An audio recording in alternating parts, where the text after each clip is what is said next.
আপনি কি কখনো পাহাড়ের চূড়ায় থেকেছেন? একদিকে কাঞ্চনজঙ্ঘার দৃশ্যসহ একটি পাহাড়ের চূড়া এবং অন্যদিকে তিস্তা নদী দ্বারা বিভক্ত চা বাগান। আপনি যদি এখনও এরকম কোনো জায়গা পরিদর্শন না করে থাকেন তাহলে অবশ্যই একবার চেষ্টা করে দেখুন। শেলপু পাহাড়ের একটি মনোরম পাহাড়ের চূড়া অহলদারা। অহলদারা হল দার্জিলিংয়ের একটি অফবিট ডেস্টিনেশন, নিউ জলপাইগুড়ি থেকে মাত্র 2 ঘন্টার দূরত্বে।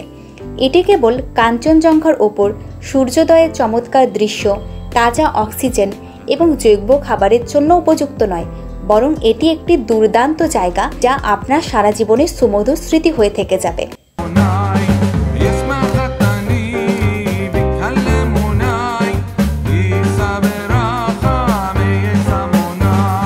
এবার আসি, আপনারা এখানে কিভাবে যাবেন, কোথায় থাকবেন, কি কি দেখবেন, কত টাকা খরচ হবে, সমস্তটাই আমরা এই ভিডিওর মাধ্যমে জেনে নেব। তাহলে চলুন ভিডিওটা শুরু করা যাক। অহলদারায় যদি ক্লিয়ার ওয়েদার থাকে তাহলে সানরাইজ দেখতে পাবেন এবং কাঞ্চনজঙ্ঘার যে সুন্দর দৃশ্য তা অবশ্যই আপনার দৃষ্টি আকর্ষণ করবে।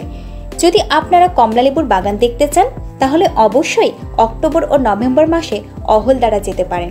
সেখান থেকে মাত্র 1 কিলোমিটার দূরত্বে অবস্থিত শিটং গ্রামে প্রচুর পরিমাণে কমলালেবুর বাগান দেখতে পাবেন।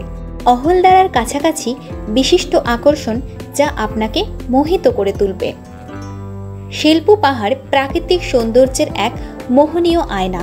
অন্ধকার, গভীর জঙ্গল এবং চিঞ্চনা উদ্ভিদ স্থানটির প্রকৃত উষ্ণতাকে চিত্রিত করে। সব ঋতুতেই ফুলের অপ্রতিরোধ্য সুবাস বাতাস তার নিজের সাথে বহন করে চলে। অহলদারা দেখার সেরা সময়। গ্রীষ্মে মনোরম আবহাওয়া অতিথিদের অহলদারায় আমন্ত্রণ জানায়। ভূমিধসের কারণে বর্ষা এড়ানো যায়, তবে অহলদারা এড়ানোর মতো উচ্চতাযুক্ত নয়। আপনারা অবশ্যই বর্ষা ঋতুতেও এখানে ঘুরে যেতে পারেন। এখানে প্রবাহিত তিস্তা নদীও এই সময় তার পূর্ণ গৌরব পায়। পাহাড়গুলি দেখার জন্য নভেম্বর মাস সবচেয়ে উপযুক্ত, কারণ নভেম্বরের শুরুর দিকে আকাশ সবচেয়ে পরিষ্কার এবং মেঘমুক্ত থাকে। কমলার বাগান দেখার জন্য এই মাসগুলো সেরা সময়।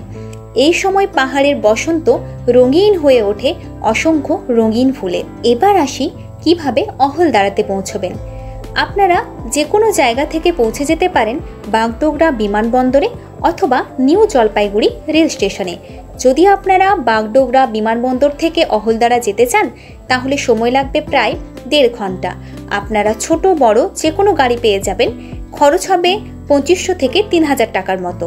যদি আপনারা ভাবেন নিউ জলপাইগুড়ি স্টেশন থেকে অহলদারা পৌঁছবেন, সেক্ষেত্রে আপনাদের সময় লাগবে প্রায় 2 ঘন্টা। এখান থেকেও আপনারা ছোট বড় যে কোনো গাড়ি পেয়ে যাবেন।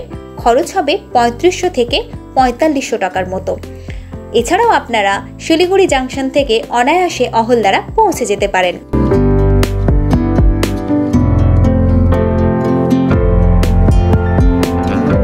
রাত্রি যাপনের ক্ষেত্রে বলে রাখি, অহলদারা ভিউ পয়েন্টে সীমিত হোমস্টে থাকার কারণে আগে থেকে বুকিং করে যাওয়াই ভালো। আমরা যে হোমস্টেতে ছিলাম তা হলো চামলিং হোমস্টে। এটি এখানের মোস্ট পপুলার হোমস্টে। আপনারা চাইলে এই হোমস্টেতে থাকতে পারেন। এর ফোন নাম্বার সহ সমস্ত তথ্য আপনারা ডেসক্রিপশনে পেয়ে যাবেন। তবুও আমি আপনাদের সুবিধার্থে বলে দিচ্ছি, যদি আপনারা 4 জন বা তার বেশি গিয়ে থাকেন তাহলে খরচ পড়বে পার হেড পার নাইট 1500 টাকার মতো। যদি 4 জনের কম গিয়ে থাকেন সেক্ষেত্রে আপনাদের খরচ পড়বে পার হেড 2000 থেকে 2500 টাকার মতো। এখানে বারবিকিউ চিকেনের ব্যবস্থা রয়েছে, সেটার জন্য আপনাদের 800 টাকা প্রতি কিলো হিসেবে এক্সট্রা পে করতে হবে।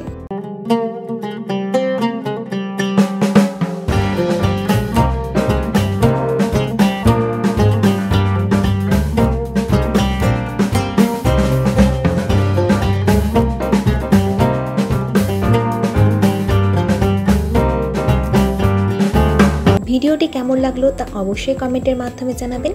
আপনাদের যদি কোনো প্রকারের জিজ্ঞাসা থাকে সেটিও আপনারা কমেন্টের মাধ্যমে জানাতে পারেন।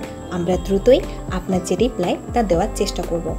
এবং যারা এখনও পর্যন্ত চ্যানেলটিকে সাবস্ক্রাইব করেননি তারা অবশ্যই সাবস্ক্রাইব করে পাশে আসা বেল আইকনটিকে ক্লিক করে রাখবেন, যাতে করে কি হবে, আমরা এই ধরনের কোনো ভিডিও আপলোড করলে সেটার নোটিফিকেশন আপনার কাছে পৌঁছে যাবে। ধন্যবাদ।